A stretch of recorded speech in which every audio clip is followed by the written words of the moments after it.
Hello दोस्तों, कैसे हैं आप सब। आशा करते हैं आप सब मस्त होंगे और अपनी पढ़ाई में व्यस्त होंगे। और हम सब आज करने वाले हैं क्लास 10th की जो है अनसॉल्व। प्रतिदिन जो है एक एक सेट करेंगे।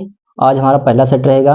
अगर आपने अपने स्कूल में या कोचिंग में कहीं से भी आपने अगर कॉन्सेप्ट को पढ़ लिया है तो अनसॉल्व हमें लगता है बहुत ज़रूरी है, क्योंकि अनसॉल्व करने से आपको पता होता है कि विगत वर्षों में कैसा पेपर आया था। अगर आपको आइडिया ही नहीं कैसा पेपर आया था, वो कैसा पेपर आएगा, तो पेपर देने का कोई मतलब नहीं है। तो फिर वही होगा, इस 70 में से फिर वही आप पाएंगे क्या, 23 नंबर। बस पासिंग मार्क है, इसलिए ज़रूरी है कि आप जो है अनसॉल्व कर लीजिए। अगर ऐसा पेपर ही आ जाए तो आपका कितना मार्क रहेगा हम सब बहुविकल्पी में देखेंगे। 20 नंबर के आपके कराने वाले हैं बहुविकल्प के इस आपका पार्ट में, और उस पार्ट में 20 में से आपके कितने सही हैं उसको कमेंट करके जरूर बताएं। ठीक है, चलो शुरू करते हैं। फिर क्वेश्चन लग जा रहा है आपका जो है। ठीक, क्वेश्चन आपके दिख रहे हैं बोर्ड पे, और क्वेश्चन देख देख के आपको बताना है। ठीक है, पहला क्वेश्चन कह रहा है आपका जो है उत्तल दर्पण से प्रतिबिंब सदैव बनता है ना। पहला क्वेश्चन क्या है, उत्तल दर्पण से प्रतिबिंब कैसा बनता है हमेशा, यही तो बताना है। तो बताओ जल्दी से, उत्तल दर्पण से प्रतिबिंब कैसा बनता है। तो हम अगर बात करें उत्तल दर्पण की, जल्दी से बात कर लेते हैं। तो उत्तल दर्पण भैया ये हो गया आपका अक्ष, ये हो गया, वस्तु यहाँ रख देते हैं। इधर बनेगा नहीं, किधर बनेगा, इधर ही तो बनता है। तो हमेशा क्या बता देना है कि उत्तल दर्पण में हमेशा प्रतिबिंब बनेगा। ये पी हो गया, किसके बीच में, एक तो एफ के और एक आपका पी के बीच में, यानी कि आपका क्या हो जाएगा, ऑप्शन आपका सही हो जाएगा। कौन सा, तो ऑप्शन आपका सही हो जाएगा कौन सा, तो ऑप्शन बोलेंगे आपका सही हो गया तीसरा वाला, है ना। सी नंबर क्या आपका करेक्ट हो गया कि ध्रुव और फोकस के बीच में। पहला ऑप्शन, पहला क्वेश्चन सही है सबका। चलो फिर देखते हैं अगला क्वेश्चन। अगला क्वेश्चन कह रहा है आपका क्या, जब प्रकाश किरणें एक माध्यम से दूसरे माध्यम में प्रवेश करती हैं तो क्या होती है, अवलंब से दूर हटती हैं। जब कह रहा है आपका क्वेश्चन कह रहा है कि जब आपकी प्रकाश की किरणें जो हैं एक माध्यम से, कहां से, एक माध्यम से दूसरे वाले माध्यम में प्रवेश करती हैं तो प्रकाश किरणें क्या होती हैं, अभिलंब से क्या हो जाती हैं, दूर हट जाती हैं भैया। तो बताना क्या है, ऑप्शन को पढ़ो, ऑप्शन से कर लो। यानी कि दूर हट रही हैं, तो यानी कि ये क्या रहा होगा, तो आप कहोगे ये रहा होगा सघन माध्यम। क्या हो रहा होगा, सघन माध्यम। ये क्या रहा होगा, विरल माध्यम। क्यों, क्योंकि विरल माध्यम ही ऐसा है कि जिसमें क्या होती है, प्रकाश का वेग बढ़ जाता है, और प्रकाश की वेग बढ़ने के कारण क्या हो जाती है, वो अवलंब से दूर हट जाती है। यही तो होता है ना, बिल्कुल सटीक आपका है। तो ऑप्शन देखो, फटाक से सवाल लगाओ और अगले ऑप्शन पर हम सब करते हैं। समझ में आया ये चीज, बिल्कुल समझ में आया होगा। अगला, अगर आपको समझ में आ गया है तो अगला क्वेश्चन हम सब करेंगे। अगला क्वेश्चन क्या कर रहा है, जल्दी देखो, पढ़ो और क्वेश्चन बताओ क्या होगा आंसर आपका, तीसरे का ऑप्शन। बताओ तीसरा वाला ऑप्शन जो है। अगला तीसरा कह रहा आपका कौन सा, तो अगला तीसरा कह रहा क्वेश्चन, उत्तल लेंस की फोकस दूरी दिया है 15 सेंटीमीटर। बढ़िया क्वेश्चन है। यह बराबर दिया, उत्तल लेंस है भैया, कि कौन सा लेंस है, उत्तल लेंस है। तो उत्तल लेंस बराबर क्या दिया आपका, एफ बराबर में कितना, 15। ये तो कह रहा है उत्तल लेंस की फोकस दूरी दिया है 15 सेंटीमीटर, इससे 30 सेंटीमीटर दूरी पर स्थित वस्तु का प्रतिबिंब कहाँ बनेगा। यानी कि यफ दिया है, तो यफ में क्या हो जाएगा, उत्तल लेंस है, तो यू बराबर भी दे रखा, कितना दे रखा, तो कहोगे माइनस का, कितना दे रखा, प्लस का दिया 30 दिया, तो यानी कि माइनस में होगा उत्तल में। वस्तु की दूरी हमेशा किसमें होती है, हमेशा याद रखना, वस्तु की दूरी हमेशा किसमें होती है, माइनस में ही होती है। ठीक है, हाँ, तो वस्तु की दूरी क्या होगी, माइनस में। फोकस का क्या लगाओगे, लेंस का फार्मूला लगाओ जल्दी से, यह बराबर में 1 में यू, 1 में भी, माइनस में 1 यू, दोनों एक जैसा बन गया। इसको बना लेते हैं बी, इसको बना लेते हैं यू। यहाँ पे 1 एफ की वैल्यू क्या होगी, तो कहोगे 15 बराबर 1 भी, माइनस में 1 यू की वैल्यू माइनस माइनस प्लस 1 में 30। इसको इधर पकड़ के आओ, इधर पकड़ के लेके आएंगे तो ये माइनस में था, आपके बाद प्लस में था, तो इधर फिर आ गया तो माइनस में, बराबर 1 में भी। एलसीएम ले लो भैया, तो एलसीएम कितना आ गया, तो एलसीएम आ गया 30। एलसीएम कितना आ गया, 30 आ गया, है ना। चलो फिर देखो क्या हो जाएगा आपका, एलसीएम 30 ले लिए, तो इसका एलसीएम लेंगे तो कितनी बार भाग करोगे, 2 बार जाएगा, तो 2 माइनस में 1 बराबर में क्या, 1 में भी। और घटा लेंगे तो कितना आ जाएगा, तो कहोगे घटा लोगे तो ये आ जाएगा कितना, तो आप कहोगे 1 में 30 बराबर में क्या, 1 में भी। और इसका आंसर क्या हो जाएगा, भी बराबर में क्या, प्लस का 30। यानी कि प्लस का रहा है, यानी कि लेंस है ऐसे भैया, और लेंस के इधर बनना कहीं प्रतिबिंब। और ये कौन सा लेंस है, उत्तल लेंस है, तो उत्तल लेंस में इधर ही बनेगा। यानी कि कैसा बनेगा, तो आप कहोगे 30 सेंटीमीटर दूर बनेगा, उल्टा बनेगा, और कैसा रहेगा, वास्तविक रहेगा। ठीक है, कौन से ऑप्शन में है, तो ऑप्शन बता देना कौन सा, बी वाला ऑप्शन सही है। कौन सा ऑप्शन सही है? बी वाला ऑप्शन क्या आपका करेक्ट है। एकदम से सॉल्व करना सीख गए ना, तो सीख जाएंगे इसे धीरे धीरे आप, अगर सवाल को लगाते रहेंगे अगर। ठीक है, अगला क्वेश्चन। अगला क्वेश्चन कह रहा है का जब प्रकाश की किरण एक प्रिज्म से गुजरता है तो निर्गत प्रकाश में प्रिज्म के आधार के दूरस्थ प्रकाश कौन सा रंग होगा, है ना। फिर से क्वेश्चन सुनिए ध्यान से, एक बार फिर से सुन लो क्वेश्चन क्या कर रहा था, सुन ध्यान से। जब प्रकाश की किरणें कर रहा है, जब प्रकाश की किरणें जो है प्रिज्म से निर्गत होती है, यानी कि निर्गत क्या है, पड़ती है चली जाती है, अपवर्तन के पश्चात अपवर्तन हो जाएगा, तो कह रहा कौन सा आधार से सबसे दूरस्थ कौन सा होगा, तो ये नीचे वाला तो दूर है, कौन सा होगा, तो कहोगे बैगनी। कौन सा होगा? बैगनी। सबसे कम किसका विचलन होता है, कहते हो आपका लाल का। सबसे ज्यादा तरंगदैर्घ्य किसका होता है, तो कहते हो लाल का। सबसे कम तरंगदैर्घ्य किसका होता है, बैगनी का। सबसे ज्यादा प्रकीर्णन किसका होता है, बैगनी का। सबसे कम प्रकीर्णन किसका होता है, लाल रंग का। पूछा क्या था क्वेश्चन में, पूछा ये था जब प्रकाश की किरणें क्या होती हैं, प्रिज्म में पड़ती हैं, तो सबसे ज्यादा वो कौन सी रंग है कि जो आधार से क्या हो जाएगा, सबसे दूरस्थ हो जाएगा, दूर कौन सा हो जाएगा, सबसे ज्यादा विचलन किसका होगा, तो बता देना था कौन सा, बैगनी रंग का। अगला क्वेश्चन, अगले क्वेश्चन की बात करते हैं, जल्दी जल्दी आंसर देते रहेंगे आप सब। अगला क्वेश्चन है आपका, अगला क्वेश्चन क्या कह रहा है आपका, देखिए सुनिए ध्यान से। अगला क्वेश्चन आपका एम्पियर सेकेंड, सबसे आसान क्वेश्चन, लो भाई आ गया। कह रहा है एम्पियर सेकेंड किसका मात्रक है, तो आवेश का देखो कैसे बताएंगे। क्यू बराबर में क्या होता है, तो क्यू बराबर में होता है आई टी। क्या होता है, क्यू बराबर में आई टी, तो क्यू बराबर में आई टी होता है भैया, तो यही तो आवेश तो है। क्यू किससे है आपका भैया, तो क्यू क्या आपका आवेश है। आई यहाँ पे आई क्या है, विद्युत धारा है। विद्युत धारा का मात्रक क्या होता है, कहते हो एम्पियर होता है। और समय है, समय का मात्रक क्या होता है, सेकंड होता है। यानी कि क्या बताना आपको, एम्पियर सेकंड। किस एम्पियर सेकंड ने तो पूछा था, तो एम्पियर सेकंड किसका मात्रक है, कह दो आवेश का मात्रक है। कौन से ऑप्शन में है, तो आप कहोगे ऑप्शन नंबर सी में है ना। बिल्कुल सही आपका आंसर। चलो अगला क्वेश्चन करते हैं हम सब, जल्दी जल्दी खत्म करते हैं। कह रहा है एक सेल से R1 तथा R2 दो प्रतिरोध हैं और दोनों को किस में जोड़ दिया गया है, समांतर क्रम में जोड़ दिया गया है। दोनों को किस में जोड़ दिया गया है, समांतर क्रम में जोड़ दिया जाता है। और समांतर क्रम में जोड़ने के बाद उसमें I1 और I2 धारा क्या की जाती है, प्रवाहित की जाती है। तो बताओ H1 और H2 का अनुपात क्या होगा, यही तो पूछ रहा है। तो H1 बराबर फार्मूला क्या होता है, तो H1 बराबर होगा क्या, तो आप कहोगे हो जाएगा गुरुजी V स्क्वायर अपान में क्या R1। H1 पूछा तो R1। दूसरा क्या हो जाएगा, H2 बराबर में हो जाएगा V स्क्वायर R2। दोनों का अनुपात पूछा था तो बटे लगा दो, बटे लग गया। इसका अंदर का गुणा अंदर 2 लगा देना भैया, और बाहर का गुणा बाहर। तो H1 अपान में H2 इक्वल टू क्या, R2 अपान में R1। इसमें है ऑप्शन में, तो ऑप्शन देखो जल्दी बताओ कौन से ऑप्शन में है, तो कहोगे ऑप्शन नंबर 1 में है। कौन सा ऑप्शन नंबर 1 में, यही तो है। तो फिर क्या, जल्दी जल्दी करते चलो और क्वेश्चन को समझते चलो। अगला क्वेश्चन जल्दी करो भैया, अगला क्वेश्चन जल्दी से करो। कौन सा है, ऑप्शन आपका जो है देख के ऑप्शन करेंगे, 4 ऑप्शन दिए जाते हैं, ऑप्शन को देख कर ही करेंगे। हो सकता है तुक्का ही लग जाए, लेकिन लगाते रहो जल्दी जल्दी। बताओ अगला क्वेश्चन है, अगला क्वेश्चन कह रहा है क्या चुंबकीय क्षेत्र की तीव्रता का मात्रक क्या है। देखो मात्रक वाले क्वेश्चन बहुत ही आते हैं, एक क्वेश्चन 2 क्वेश्चन तो आएंगे ही आएंगे, आपको मात्रक वाले क्वेश्चन करने ही हैं। ठीक है, मात्रक वाले क्वेश्चन करने हैं, बीमा क्या होती है, इन सब के बारे में आपको जानना है, क्योंकि ये सब छोटे छोटे क्वेश्चन हैं और आपको एक एक 2 नंबर दे के जाएंगे। ठीक है, तो जितने भी राशियां हैं उनके और राशियों के मात्रक सबको याद करे रहिए।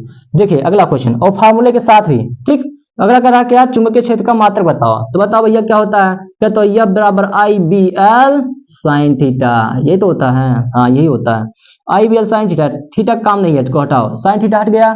बताओ बी तो है, बी को रोके रहो। एफ का क्या होता है, बल है तो बल का न्यूटन। आई का क्या होता है, इसको दोनों को पकड़ के लिखा होगा, नीचे आएगा बटे में आएगा कि नहीं आएगा, बिल्कुल आएगा। धारा आपका, धारा का मात्रक क्या कहोगे, एम्पियर। क्या होता है, एम्पियर। बचा क्या, लंबाई, तो लंबाई का मात्रक मीटर। कौन से ऑप्शन में, बिल्कुल बताओ जल्दी से कौन से ऑप्शन में है, तो ऑप्शन कौन सा हो जाएगा, तो कहोगे बी नंबर ऑप्शन वाला। गुरुजी मिल रहा है, मिल रहा तो मतलब बताओ ना, जो आपका बी क्या हो जाएगा, न्यूटन परत में क्या, एम्पियर मीटर। ये किसका मात्रक है, तो आप कहोगे चुंबकीय क्षेत्र का मात्रक है, चुंबकीय क्षेत्र की तीव्रता का मात्रक है। अगला बस फिजिक्स हो गई आपकी खत्म, फिजिक्स हो गई खत्म। ठीक, फिजिक्स में कितने सही हैं, आप खुद देख लीजिए, ऐसे ही पेपर आते हैं, पेपर में ऐसे ही आएंगे क्वेश्चन, कुछ अलग से नहीं आता, कुछ टफ नहीं आता। बस आपको करना क्या है, कॉन्सेप्ट को पढ़ना है। अगर कॉन्सेप्ट आपका क्लियर नहीं है तो बताइए कौन सा चैप्टर का क्लियर नहीं है, उस चैप्टर की वीडियो आपको मिल जाएगी और बाकायदा उसको पढ़िए 1 बार 2 बार, बस आ जाएगा क्वेश्चन। ठीक है, अगला क्वेश्चन की बात करते हैं तो रसायन विज्ञान पे चलते हैं और रसायन विज्ञान का पहला क्वेश्चन आपके बोर्ड पे है। बताओ चला, जल्दी बताओ। पहला क्वेश्चन है, कह रहा है मीथेन का सूत्र बताओ। लो लल्लू सा सवाल आ गया आपका, मीथेन का संरचना सूत्र बता दो। तो कार्बन हो गया, कार्बन की कितनी वैलेंसी होती है, तो कहते हो 4 वैलेंसी, तो 4 लगा दो टीका इसके। हाइड्रोजन कितना होता है, तो कहते हो 1 होता है, तो 1 टीका लगाओ, इसको मिलाओ, बन गया संरचना। क्या बन गया, संरचना बन गया। यही करना है, 1 नंबर ले लेना है। कुछ करना था इसमें, कुछ नहीं करना था। कार्बन की वैलेंस कितनी होती है, 4 होती है, आपको पता है, हमको भी पता है। हाइड्रोजन की 1, हाइड्रोजन की 1, हाइड्रोजन की 1 और हाइड्रोजन की 1, और सबको क्या करेंगे, बंद से बनाएंगे और आपका हो जाएगा क्वेश्चन यहां तक। अगले क्वेश्चन पे, ठीक है। अगला क्वेश्चन आपका, जल्दी पढ़ा जल्दी से, जल्दी पढ़ो, बताओ। दूसरा क्वेश्चन का रहा है जो है निम्नलिखित में से सजातीय श्रेणी बतानी है। सजातीय श्रेणी क्या होता है, सबसे पहली बात ये जानो, सजातीय श्रेणी क्या होती है। सजातीय श्रेणी वैसे कहते हैं जिसमें क्या होता है, आपका क्रियात्मक समूह समान होता है और जिसमें CH2 का अंतर होता है, ऐसी श्रेणी को ही क्या कहते हैं, हम सजातीय श्रेणी कहते हैं। तो देख के बताओ ना किसमें अंतर, किसमें अंतर है, देख लो। तो आप कहोगे ऑप्शन में देख लेते हैं, और ऑप्शन से देख कर ही बताएंगे हम सब किसमें CH2 का अंतर है। तो सब में देख लेना। अगर बात किया जाए तो हमें लगता है डी वाले आंसर में, किसमें, तो डी वाला जो आपका क्या लिखा गया है, तो आप कहोगे C2H4 लिखा गया है। और कौन सा लिखा गया है, तो आप कहोगे लिखा है ये आपका क्या, C2H2, यही तो लिखा है, हाँ यही लिखा है, यही तो लिखा ना। देख लो जरा ध्यान से, तो देखो इसमें कितने का अंतर है, तो कहोगे CH2 का अंतर है, बिल्कुल नहीं है, इसमें कहाँ अंतर है, एक का, यहाँ पे 2 CH2 यहाँ पे भी, तो ये आपका नहीं होगा, है ना, ये क्या होगा, नहीं होगा। तो ऑप्शन से देखकर ही बताना था। देखो किसमें अंतर है भैया, तो आप कहोगे बी वाले में अंतर है, कितना है, बी वाले में अंतर है ना। हाँ कौन सा आपका, कहोगे CH4 और कौन सा C2H5, नहीं 6 होना चाहिए था शायद, हाँ 6 है भैया, 6 है ना, हाँ 6 है। चलो फिर देखो इसमें CH2 का अंतर है, एक कार्बन से 2 कार्बन बना, 1 का अंतर है ना, और इसमें 4 से 2 6, यानी कि 4 2 6, कितने का अंतर, CH2 का अंतर। तो यही वाला ऑप्शन सही है, ठीक है। देखो ऑप्शन से देखकर आपको करना है और क्वेश्चन में घबराना नहीं है आपको, कौन सा क्वेश्चन आ गया, ये कौन सा आ गया, आपको आपका कॉन्सेप्ट क्लियर है तो आप क्वेश्चन कर ले जाएंगे बाकायदा, ठीक है। अगला क्वेश्चन की बात करते हैं सब, जल्दी बताओ। अगला क्वेश्चन है, कह रहा है क्या, लेड नाइट्रेट का फार्मूला बता दो। तो पहले सबसे पहले आपको प्रतीक पता होना चाहिए, अगर लेड नाइट्रेट का प्रतीक ही नहीं पता है तो कहीं से लगा पाओगे। तो लेड है ना, लेड को सीसा कहते हैं, ऐसे बनाओ Pb, क्या होता है Pb। नाइट्रेट का फार्मूला क्या होता है बताओ जल्दी से, तो कहोगे NO3 होता है। इसकी संयोजकता यानी कि ऑक्सीकरण संख्या, संयोजकताएं आपको पता होनी चाहिए, इसकी कितनी होती है, तो कहते हो 1 होती है। Pb कितनी होती है, तो कहते हो 2 होती है। कितना होता है, 2 ही तो होता है। तिरछा गुणा करा लो जल्दी से, तिरछा गुणा करा लिए तो क्या मिल गया, तो आप कहोगे PbNO3 का होल ट्वाइस। और किस ऑप्शन में है, तो ऑप्शन नंबर ए या बी, कौन सा, तो आप कहते हो कि ए वाला गुरुजी बिल्कुल मिल रहा है, तो मार दो पहला वाला, काम खत्म करो। अगला क्वेश्चन, अगला क्वेश्चन है, जल्दी से पढ़ो और बताओ। अगला क्वेश्चन कौन सा है, तो कह रहा था क्या, कह रहा है शुद्ध जल का पीएच मान बता दो भैया। देखो पीएच मान वाले में बड़ी दिक्कत हो जाती है सबको, पीएच स्केल आप पढ़ते हैं ना, तो पीएच स्केल पढ़ते हैं तो अब पीएच स्केल में कहां से, 0 से शुरू होता है, 0 से शुरू होता है और 14 तक गिनती होती ना।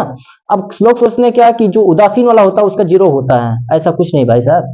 देखो ध्यान से, जो पीएच स्केल होता है वो 0 से लेकर शुरू होता है, कहां तक, पहले 7 देखेंगे, फिर 7 से कहां तक हो जाता है, इसे 14 तक हो जाता है, ठीक है। अगर इसकी बात कर लें तो यहां से ऐसे पीएच मान जो है, जिसका पीएच मान 0, जिसका पीएच मान 0 वो बहुत ज्यादा अम्लीय होगा, कैसा होगा, बहुत ज्यादा अम्लीय होगा। जिसका मान जिसका पीएच मान 7 वो क्या होगा, उदासीन होगा। और 7 से, जैसे 7 से 8 हुआ तो ये थोड़ा सा क्षारीय बना, ज्यादा नहीं क्षारीय, थोड़ा सा क्षारीय। फिर 9, फिर 10, जो 14 वाला होगा ये बहुत ज्यादा क्षारीय होगा, कैसा होगा, बहुत ही ज्यादा क्षारीय होगा। इसलिए हम कह रहे हैं कि जो 0 होता है, 0 से 7 बना, तो 7 जो बना है ना भैया, ये बहुत ज्यादा, मतलब कहने में क्या, ये वाला बहुत ज्यादा अम्लीय होगा, ये वाला कम अम्लीय होगा। तो शुद्ध जल का पूछा है ना, तो शुद्ध जल का पीएच मान कितना होता है, तो आपको बता देना, बहुत बार रिपीटेड क्वेश्चन है, 7 होता है। 0 मत मारना, बस गलती यही हो जाती है, लोग सोचते हैं ये तो पानी है भैया, पानी का तो pH मान 0 हुए तो होता है, नहीं 7 होता है। अगला क्वेश्चन कह रहा है एंटीमनी है, तो एंटीमनी देखो इसमें क्या है आपका धातु आधात चैप्टर एक था, तो शायद अब नहीं है, धातु आधात चैप्टर नहीं है, तो धातु आधात चैप्टर में जो आपका जो भी आपके टॉपिक हैं उनको कर लेते हैं फिलहाल, हो सकते हैं बच ही जाए, कोई दिक्कत नहीं है। तो अपना पहला कह रहा है एंटीमनी कौन से हैं, तो एक आपका क्या है उपधातु है, क्या है उपधातु। कितनी उपधातु है भैया आवर्त सारणी में, तो आपको बता दें पूरी आवर्त सारणी में 7 उपधातु हैं। कितनी उपधातु हैं, 7 उपधातु हैं। खैर आपकी याद रखना, आपको ये चैप्टर में आपकी नहीं है, हो सकता ना आए, तो इसलिए याद रखेंगे। अगला क्वेश्चन है कौन सा, तो अगला क्वेश्चन आपका कह रहा है निम्नलिखित में से रासायनिक समीकरण को पूरा कर लो। बताओ भैया, बढ़िया क्वेश्चन है। CH3COH प्लस में क्या जोड़ना है आपको, कह रहा है आपका क्या C2H5OH की क्रिया करा देते हैं, क्या बन जाता है भैया, तो कहते हो जल बनना है भैया, जल बन गया है। क्या बन गया है, जल बन गया है। और बनाना एक चीज और कुछ है, यहाँ पे बनेगा किसकी उपस्थिति में क्रिया कराई गई भैया, तो कहते हो आपका H2SO4 की उपस्थिति में कराई गई। जल बन गया ना, जल तो बन गया। चलो फिर देखते हैं क्या बचा क्या है। देखो ध्यान से, जब आप क्रिया पूछे कि यहाँ पे क्या बनेगा, कुछ बना के दे, तो आपको ध्यान रखना क्या कि बचा क्या है वही देख लो। आप कहोगे गुरुजी यहाँ पे देख लेते हैं, तो ये एक H यहाँ से चला गया और यहाँ से OH चला गया, ये OH और ये H चला गया, क्या बनाया H2O। बचा क्या, तो आप कहोगे CH3COO, यही तो बचा, तो लिखो ना इसे CH3COO। और यहाँ पे क्या बचा, तो कहोगे C2H5 नाम बोलो जल्दी से, तो इसका नाम है मेथिल एसीटेट। क्या नाम है, मेथिल एसीटेट। दिख रहा है ना, थोड़ा सा यहाँ पे देखो, आप ऑप्शन देख लो, उठा लो, कहो साफ साफ लिख देते हैं भैया, कोई दिक्कत ना है, कहोगे बार बार लिख देंगे, लेकिन आपको समझ में आनी चाहिए क्या लिखा गया है, तो कहोगे CH3COO C2H5। ये आपका देखो हमने कैसे बनाया अपक्रिया। अगर अपक्रिया आपको नहीं समझ में आती बनाना, तो एक खासकर अपक्रिया और यौगिक बनाने वाले पे एक खासकर वीडियो आने वाली है, उसको जरूर देखिएगा, बैलेंसिंग वाली। और वीडियो आपकी आने वाली है कौन सी, तो आप कहोगे अपक्रिया होती कैसे है उसके बारे में, ठीक है। यहाँ तक के लिए इतने काफी है, बहुत ज्यादा जो है इस पे चर्चा नहीं करेंगे। जल्दी से ऑप्शन देख कर आपको कर लेना है। अगला क्वेश्चन हम सब करते हैं। अगला क्वेश्चन क्या है भैया, जल्दी बोलो। तो अगला क्वेश्चन आपका है क्या, चलो खत्म हो गया, केमिस्ट्री भी खत्म। केमिस्ट्री हार्ड नहीं आती भाई, केमिस्ट्री हार्ड नहीं आती, हार्ड आपको लगती है सिर्फ, क्यों, क्योंकि अपक्रिया आता है, तो अपक्रिया आ गया, यौगिक बनाना आ गया। देखो कॉन्सेप्ट है इसमें, अगर ये आपका कॉन्सेप्ट नहीं क्लियर कैसे अपक्रिया हुई है, तो आपको नहीं आप बना पाएंगे, ठीक है। हाँ, तो फिजिक्स भी कठिन है, ऐसी बात नहीं है। चलो आ जाते हैं बायो पे। बायो का पहला क्वेश्चन है, कह रहा है कोशिकीय पाठ्यक्रम में ऊर्जा मुद्रा है, यानी कि कोशिकीय प्रक्रम में ऊर्जा का मुद्रा है कौन सा, तो आपको बता देना क्या, एटीपी। क्या बता देना है, एटीपी जो होती है भैया वही होती है, कौन सा होता है, एटीपी। कैसे पता चला हमें, देखो खाना खाए आप, खाना खा लिए ना, तो खाना खाएंगे तो ऊर्जा जो मुद्रा यानी कि उसके अंदर जो बैठेगा ऊर्जा, जो जैसे आप किसी दिन देखते हैं व्रत रहते हैं, तो ऊर्जा आपको कहाँ से मिलती है, तो यही आपका स्टोर रहता है आपके वहाँ। ग्लूकोज में चेंज होगा, ग्लूकोज क्या होगा, एटीपी में चेंज हो जाएगा। ये कौन सा काम करता है, ये माइटोकॉन्ड्रिया काम करता है, ठीक है। याद रखिएगा किसमें चेंज होगा, एटीपी में। एटीपी में चेंज हो गया, यही आपकी क्या होती है, आपका जो है याद रखिएगा किसमें, कोशिकीय प्रक्रम में ऊर्जा जो मुद्रा होती है वो किसमें होती है, एटीपी में होती है। अगला क्वेश्चन है कौन सा, कह रहा है पित्त रस। कौन सा रस, पित्त रस जो होता है, देखो नहीं लगा क्वेश्चन। पित्त रस जो होता है वो कौन, पित्त रस कौन सा श्रवण करता है, यानी कौन से कहां से निकलता है पित्त रस, ये तो बताना है। तो बताओ जल्दी से पित्त रस कहां से निकलता है। देखो पित्त रस जो होता है कहां से निकलता है, तो आपको बता देना है यकृत से निकलता है। कहां से, लीवर से निकलता है। कहां स्टोर होता है, तो पित्ताशय में इकट्ठा हो जाता है, ठीक है। अच्छा जल्दी बता भैया कि HCl कहां से निकलता है, जल्दी बोल, HCl कहां से निकलता है, तो HCl बता देना कहां से निकलता है, अमाशय से निकलता है। कहां से, अमाशय से, याद रखना, हाँ पूछा जाता है, ठीक है। अच्छा बताओ इंसुलिन कहां से निकलता है, इंसुलिन तो आपको बता देना कहां से, तो अग्नाशय के कहां से, अग्नाशय के बीटा सेल से जो होता है आपका वो इंसुलिन निकलता है, ठीक है। हाँ आगे बढ़ते हैं। अगला क्वेश्चन जल्दी बताओ भैया, अगला क्वेश्चन है आपका, अगला क्वेश्चन क्या कह रहा है आपका, कह रहा क्या, कह रहा है पराग कोश में होता है क्या, तो पराग कोश में क्या होता है बता दो भैया। ये तो अच्छे बहुत छोटे छोटे क्वेश्चन है, बताओ परागकोश में क्या होता है बताओ जल्दी से। तो कहोगे परागकण होता है। क्या होता है? कहोगे परागकण होता है गुरुजी, ये तो हमने पढ़ा रखा है ना। और ऐसे ना जान पाओ, तुक्का मारनी हो तो अलग से मारना। भाई परागकोश कह रहा है तो परागकण कह रहा है, तो पराग जैसे नाम वाले एक जैसे तो हैं, उसी से देख के मार दो, है कि नहीं। चलो फिर अगले क्वेश्चन पर चलते हैं, जल्दी जल्दी खत्म करते हैं, नहीं तो बड़ी टाइम हो जाएगी आपकी जो है बहुविकल्पीय क्वेश्चन में ही। अगला क्वेश्चन क्या कह रहा है आपका? कह रहा है पत्तियों पर कलियां विकसित होती हैं। वाह भाई, पत्तियों पर भी कलियां विकसित होने लगी हैं, है ना। चलो कह रहा कौन सा आपका होगा, तो ध्यान रखना कौन सा, बायोफिल्म होता है। क्या होता है? बायोफिल्म। ऑप्शन से देख मारो कौन सा ऑप्शन, 3 नंबर है ना। हाँ, इसमें में क्या होता है, इसमें जो होते हैं वो क्या होते हैं, पत्तियों पे क्या हो जाती है, कलियां निकल आती हैं। अच्छा याद रखना। आगे बढ़ते हैं, और क्वेश्चन भी हैं इसी टाइप के मिलते जुलते हैं, उनके भी करेंगे। चलो इस वीडियो में नहीं, अगले वीडियो में ही। अगला कर आपका क्या, अगला क्वेश्चन है जल्दी बताओ पढ़ के। अगला करा क्या, एक लिंगी फूल का उदाहरण है। तो पपीता कह रहा है, पपीते का फूल भैया 2 लिंगी होता है। कहते नहीं है कि घर में भैया एक पपीता बैठाए थे, निकल गया क्या, पपीती, जो फरता नहीं है भाई, उसमें बड़े बड़े फूल निकल आते ना। तो क्या होता है, पपीता 2 फूल क्या होता है, 2 लिंगी नहीं होता है। तो ध्यान रखिएगा कि पपीता है आपका, गुलाब है, आम का फूल है, और सरसों वाला सही है।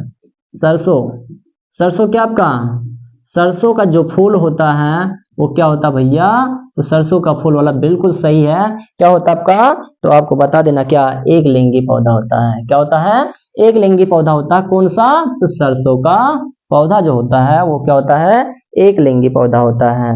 कह रहा है एक स्वस्थ मनुष्य में समान रक्तदाब होता है कितना।